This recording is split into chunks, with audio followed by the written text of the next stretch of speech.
Hey guys, let me introduce you real quick. A lot of you guys know him already. Let me introduce, to kick us off today, Poneman from Swag Air. Give it up for him.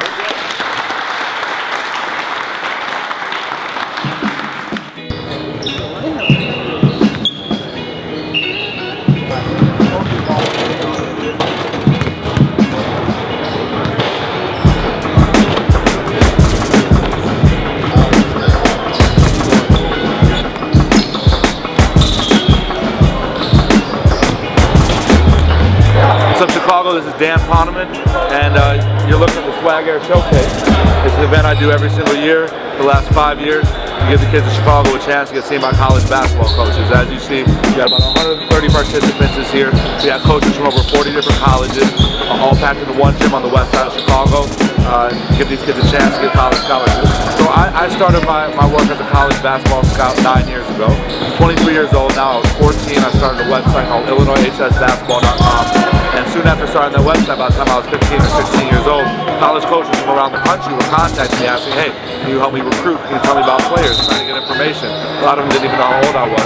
But as the years went on, I helped a lot of guys get to the NBA, helped a lot of guys get to, big time college basketball, but I kind of found my niche helping the kids who slip through the cracks, the kids who really need the help. So that's what this event is all about.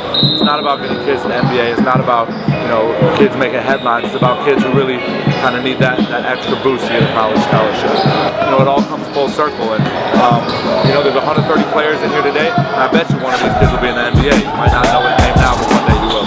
The first few years of this event, I lost money on it, and it was disorganized, and now 5 years in, we finally got the wheels greased and we got things going. Still trying to climb my way, man. Still trying to just do right by my city, do right by the people of my city, and one day I'll figure out a way to do it on a bigger scale.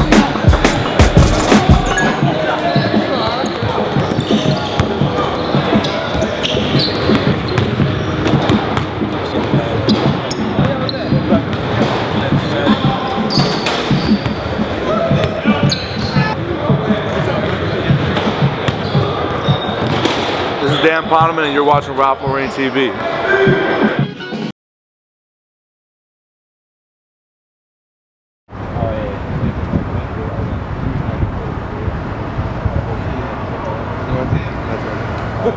But the stuff looks nice.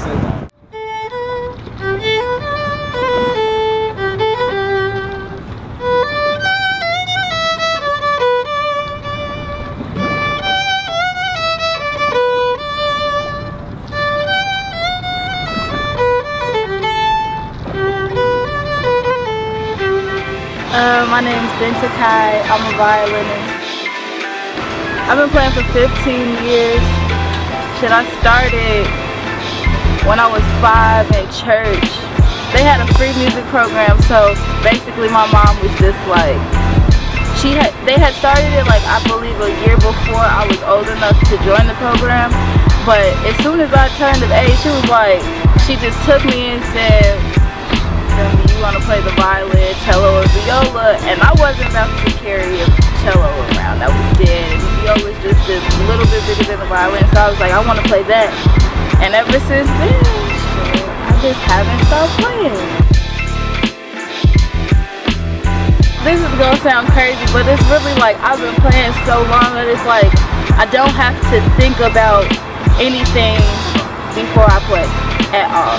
I pick up my violin, it's just like I could just play that shit, and it's coming from literally just my heart, because I don't have to think about a note, I don't have to think about a rhythm or anything like that. I'm just gonna feel it, it's gonna come out. That's how it helps me express myself. It's easy.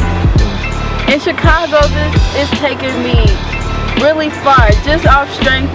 I like to move around a lot, so I don't mind hey, who are you? This is what I do, what do you do? So it's like a lot of people that I've gotten to meet, a lot of people who have wanted to work with me just off strength. I wasn't afraid to be like, yeah, I play the violin, what you want to do? What do you do? Who are you? What can we do for each other? Like, from orchestras to just some of the homies making music and me being like, you feel me, I want to do this with you. I did that shit with Taylor. I did some shit with Saba. I love being in the studio with Saba. That shit was fun. I've been working with, I did a piece with John Doe. I was on her mixtape. I did some stuff with, like, my junior year of high school with the Symphony Orchestra, Chicago Symphony Orchestra. They did something, and I got to be a part of that for a long time, for a little while. That was fun. But for Chicago, like, I don't know, damn near, I just be hopping on the red line sometimes and playing my violin, G, just cause people will come up to me and they have lots to offer, you feel me? Anybody, just their opinions on what I'm doing, wanting to work with me. I like the way the train sounds, you feel me? So I'm gonna always play down there. Sometimes that shit is fun to me. But Chicago's inspired me to do a lot. It's the city, you know?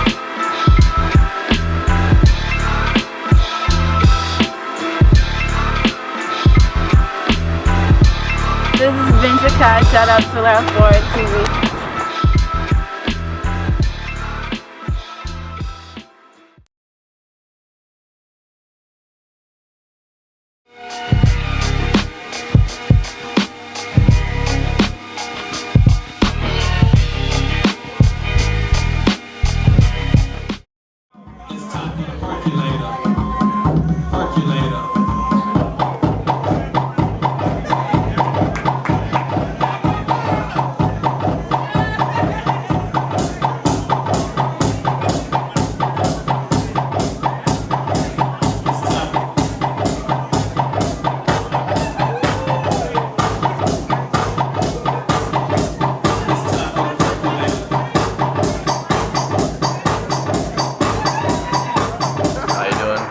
Raymond Masciopinto, aka Critical. I am a dancer overall, but popping is my forte. I live in Chicago, Illinois. I'm 21 years old. And like I said, dance is my life.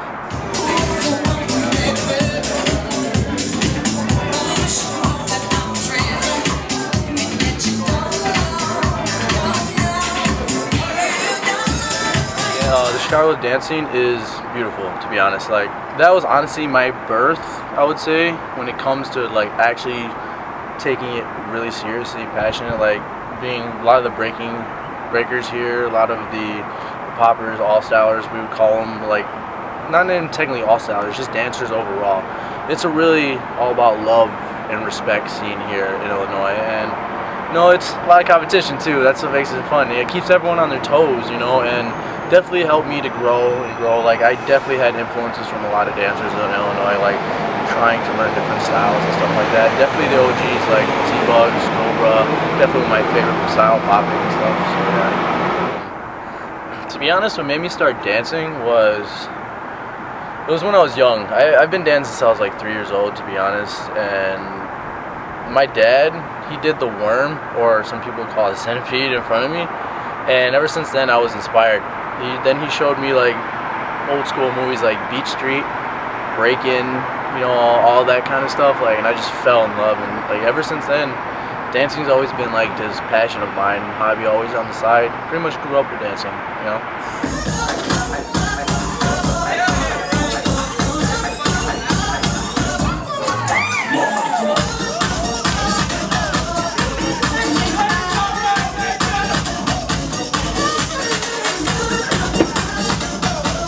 But I didn't really start getting deep into the scene and meeting more and more heads until I came back to Chicago.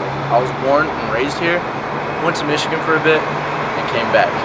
And when I came back here to Chicago, like, the people appreciate talent, art, no matter what it is, you're appreciated. And I was a YouTube dancer, you know, looking up videos on YouTube, like trying to imitate, do whatever, you know, like this is cool. Still watching the breaking movies over and over and over and over again. And then I got discovered by one of the OGs here in Illinois. His name is Cobra. And then from there, like everything was branched, like from there in the popping scene. Like then there's also Renato Roldan, aka Roldair. He's a very big promoter here, and definitely in the breaking scene. He really helped me like expand as well. Like he took me to my first like out-of-state jam, which was breaking the law, and like that was the best experience to me ever. And like just me and him. And turns out that I was going to high school, and he was the attendance coordinator there. And about halfway through of me going back there or whatever, I find out that we're related. And turns out he married my mom's cousin, which I believe that makes my second cousin, something like that. But I would really like send a shout out to like T-Bugs, Roldair, Cobra, like all the OGs that really helped me, like, and then even like Roldair, like I said, a promoter, like helped me expand, meet people, grow, and just have a great mindset when it comes to this dance in life. Hip hop's my life. It's my culture. Love it. Like everything, no matter what it is, starts with the youth. And you know, if you can inspire youth, you can inspire kids to follow down a great path. Even as hip hop, whatever your passion could be, that you know you're doing something for the world. Like one of my biggest sayings is, I aspire to inspire before I expire. And I try to live by that. It's not my quote. I have no idea whose quote it is, but to be honest, like, I love inspiring people. I love making people want to strive for something. Definitely, even if it's dancing, you know, like, there's not a better feeling in the world than that, to me personally. 1, 2, 3. Right. Critical. Hey, hold it real quick. Hey, everybody, congratulations to Critical. We're into next battle. Hey. This is Raymond, Critical Masciopinto. I want to send a shout out to Laureen TV.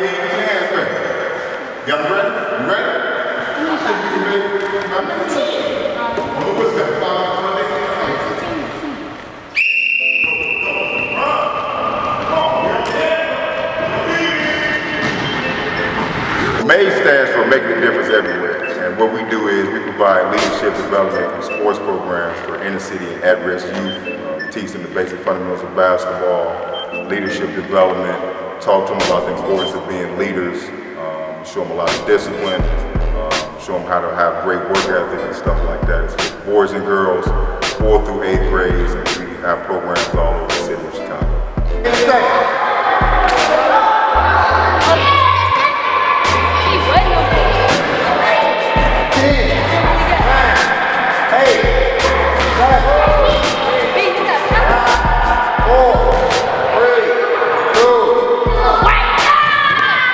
After school, between the hours of 3:30 and 5:30 are two of the most important hours, especially for inner city kids, because their parents are at work and they have 2 hours of idle time where they have to do something productive. So our program fills that void, the after school void, where they have something productive to do and they learn a lot about life skills and basketball fundamentals and stuff as well.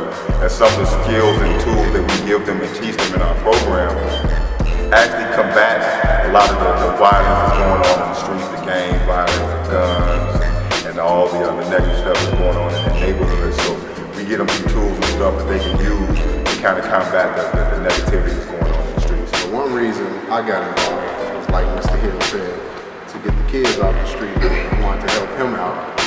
And like, for example, earlier today we had a kid come here, he came in late, and he know we really don't do late comers. We don't set if you're really late like that. And I told him, come on in. He was like, man, I just want to, I don't want to be outside on the playground. I want to come in. I know I'm late. And I let him come in, and he was happy for that. So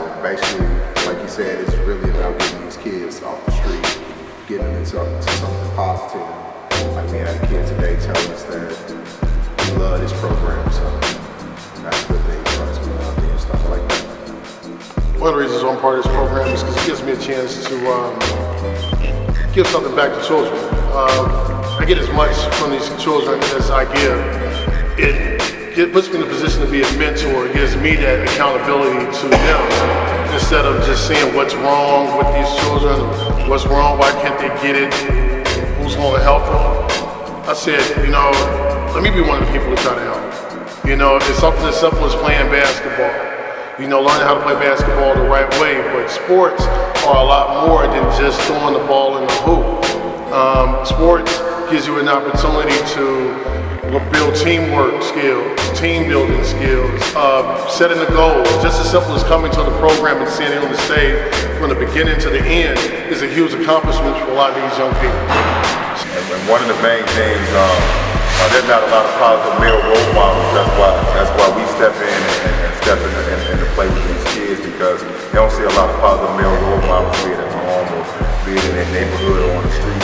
And we come in and they see us, they do look up to us and want us to talk to them and teach them some things the right way to do stuff. So that's a huge void that we feel that male role model. It's going to get ready to get hot. It's going to be a long, hot summer. I want you all to be safe, okay? If you all see some trouble, get away from it. That's what this program is trying to teach you. It doesn't take a rocket scientist to be a follower.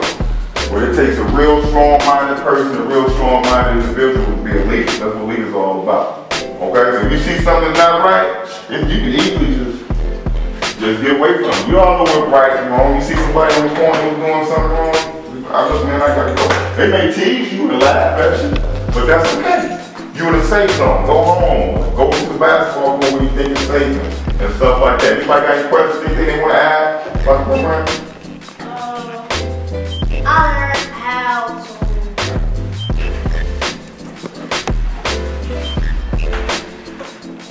chest. Okay. Well, write that down next, okay? Let me all have you got something to take a look? I love You do, my man. That's what I'm loving to hear. I want to hear y'all all this program. Has anybody ever been in a program like this before? No. 5 years, we want to expand our programs all over. We want to expand it into the Midwest. We want Illinois, Indiana, Wisconsin. We also want to expand out, because M.A.D.E stands for making a difference everywhere. So we want to go to expand to as many cities, even abroad, countries or what have you, because we think we have a unique program, not to bash any of the other programs that are basketball related. We talk about camps and other programs, but one thing about our program I think sets us apart is we have positive role models on our side, and we can relate to these kids from something that they love so much, and that's the game of basketball.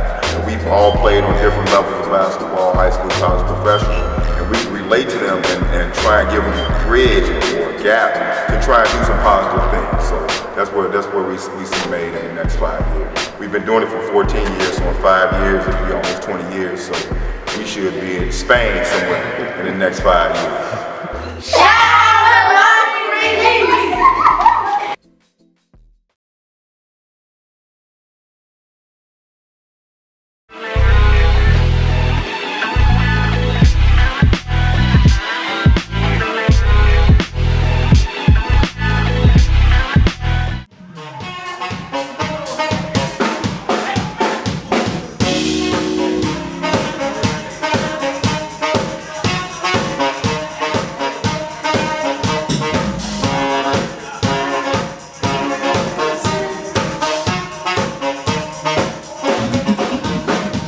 My name is Jeff Gibbs, and I'm the leader of the Jeff Gibbs Quartet. Play a lot of jazz, hip hop, R&B.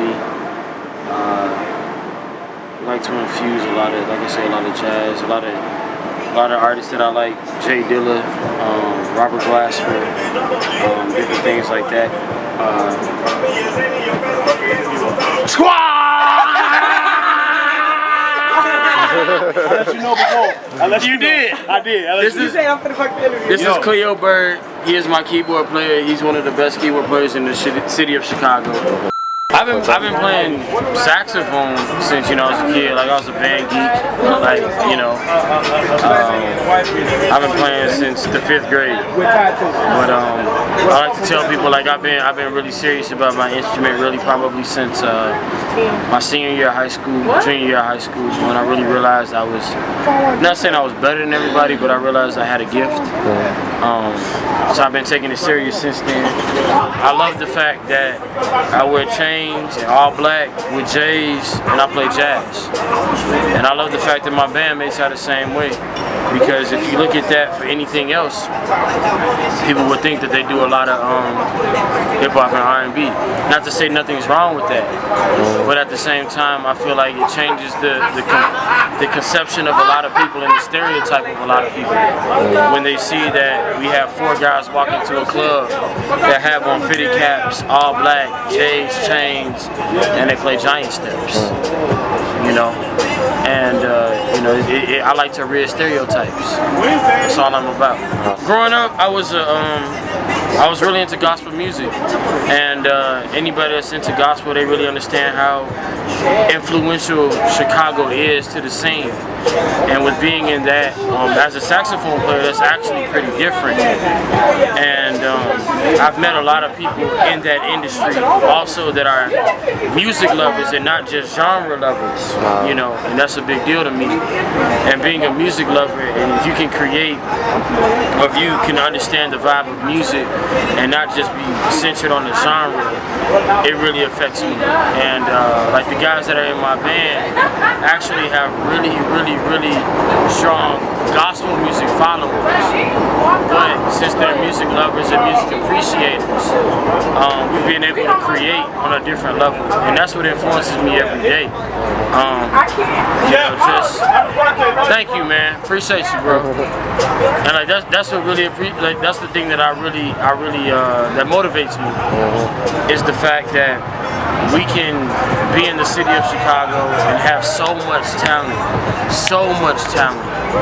and we can affect this entire world off of 100 people that was in this venue right here. Like I've always like I tell people now, you know, if you think of like if the Roots crew were to say that they have a jam session, you automatically think Jill Scott's gonna be there, Erykah Badu is gonna be there. That's just because of the vibe that the Roots crew has created. And that's the vibe that I want to create here in Chicago, is that we have such influential people. You know, as far as the Earth St. James, the Real Talk Raps, the Leroyce Hawkins, that can really affect music and affect the next direction it goes. And that's what influences me so much.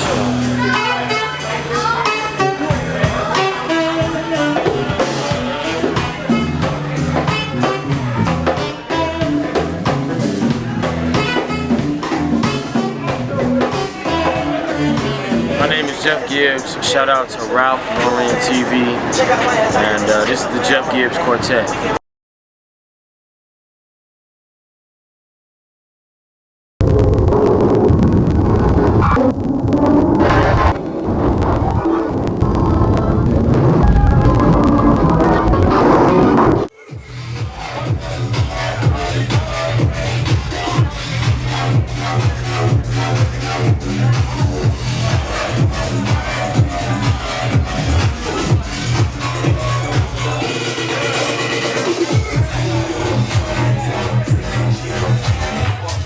What's going on? This is Just Kicks, and this is my DJ space. It's Just Kicks because it's short for Just Kicks Ass, and that kind of, when I started DJing, like I didn't know what kind of music I wanted to play. I didn't know, what genre I wanted to write. I just knew I wanted to be a part of it, and I wanted it to just kick ass. So that's what Just Kicks is short for.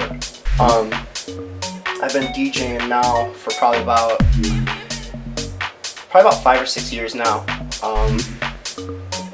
About a year and a half professionally, like downtown Chicago and other smaller venues and the south suburbs and stuff. And once I really decided I wanted to take it seriously, and the bug kind of bit me, as they say. And that was it. I knew that's all I wanted to do was play music for people. I grew up playing instruments, as you can kind of see. Like, this is my place where I think, you know, this is like my practice pad, my writing studio, my place where I get away from everything and get away from, you know, the 9 to 5 and all the rest of the bullshit. And it doesn't really matter to me if, you know, I got work at, you know, 6 a.m. the next morning and I've got to, you know, close out a gig until 4 a.m. You know, every second is always worth it. You know, the hangover is always worth it. You know, the droopy eyes in the morning, it's always worth it. You know, for that taste, you know, of the crowd, you know, and that response. And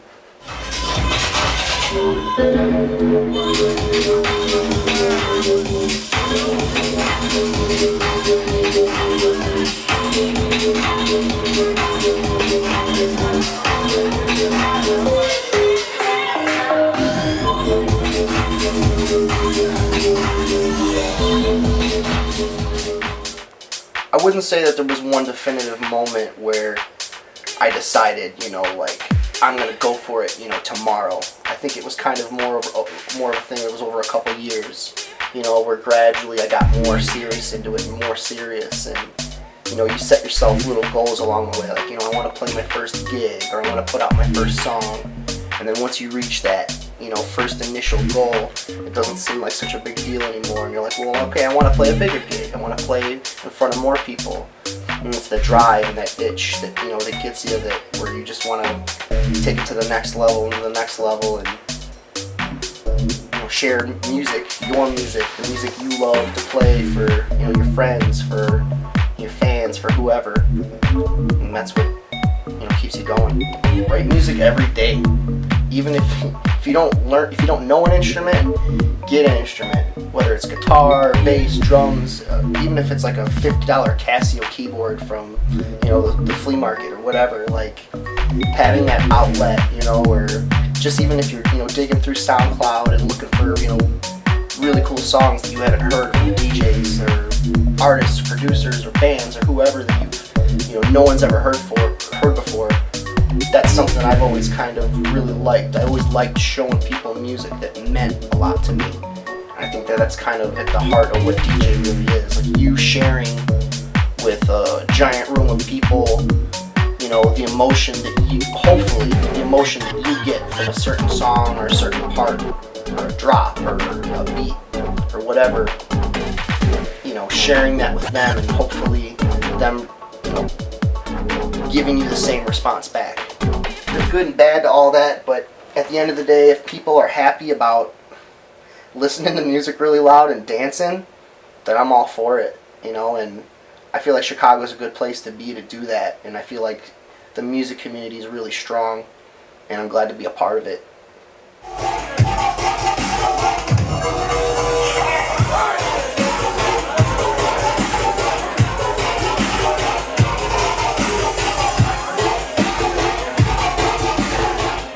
Shout out to Laureen TV, this is your boy JSTKX.